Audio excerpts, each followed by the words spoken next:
पाहताय महाराष्ट्रातील सर्वात जलद news network Maharashtra police news 24। जगद्गुरू संत तुकाराम महाराज यांच्या 341व्या पालखी सोहळ्यातील पहिल्या गोल रिंगण सोहळ्याला बेलवाडी तालुका इंदापूर येथे मोठ्या भक्तिभावात उत्साहाचे वातावरण पाहायला मिळाले। यावेळी राष्ट्रीय सहकारी साखर कारखाना महासंघ नवी दिल्लीचे अध्यक्ष आणि माजी मंत्री हर्षवर्धन पाटील यांनी पालखी सोहळा हा महाराष्ट्राच्या सांस्कृतिक, आध्यात्मिक आणि भक्ती परंपरेचा जीवनमानातील अमूल्य ठेवा असल्याचे सांगितले।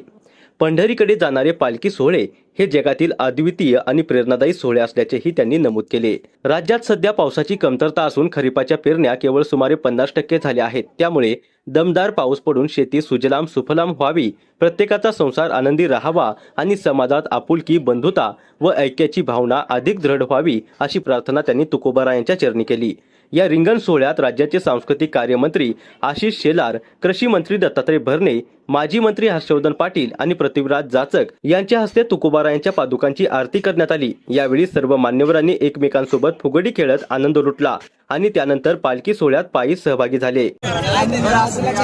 काय मागणं मागितलं, कारण आज फुगडी सुद्धा खेळा तुम्ही दिसत नाही। महाराष्ट्राची ही फार मोठी सांस्कृतिक परंपरा आहे, आध्यात्मिक परंपरा आहे, आनंदाची परंपरा आहे आणि सर्वांना प्रेम देणारी ही परंपरा आहे। मला असं वाटतं दरवर्षी सालाबादप्रमाणे आम्ही सातत्यानं ह्या संपूर्ण भक्तिभावनेनं या आनंदाच्या सोहळ्यामध्ये सहभागी असतो। आज आम्हाला अभिमान आहे की 300-350 वर्षापासून चाललेली ही अत्यंत महाराष्ट्रातली एक वैभवशाली परंपरा ही आज आपल्या लाखोच्या संख्येनं भाविक वर्ग एकत्र येतोय।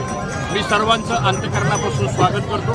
खरं म्हणजे महाराष्ट्र ही संतांची भूमी आहे आणि विठ्ठल रुक्मिणी हे आपलं सर्वांचं एक आश्रयस्थान आहे। त्यामुळं या राज्यामध्ये सुखशांती प्रस्थापित व्हावी, या राज्यातल्या सर्वसामान्य माणसाला न्याय मिळावा, या राज्यातल्या सर्वसामान्य शेतकऱ्यांच्या कष्टाला दाब मिळावा आणि या पावसाची प्रतीक्षेमध्ये आम्ही सर्वजण आहोत। कारण आज 50% खरीपाच्या पेरण्या झालेल्या नाही।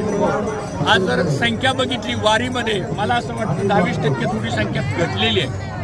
कारण आज सर्वसामान्य गरीब वर्ग अडचणीमध्ये आलेला आहे। पांडुरंगाच्या चरणी एवढीच प्रार्थना आहे की त्याला ह्या संकटातून बाहेर काढावं आणि सगळ्यांचा संसार प्रपंच आनंदानं जावा, एवढीच अपेक्षा या ठिकाणी। आजची फुगडी चांगली जमली, राजकीय कसं काय नाही, आजची फुगडी ही वारकरी संप्रदायामधली आणि आध्यात्मिक विचारावरती आधारित असलेली आजची आमची फुगडी होती। कुस्ती चालू आहे, याला राजकीय फुगडीचा अर्थ आपण देऊ नये।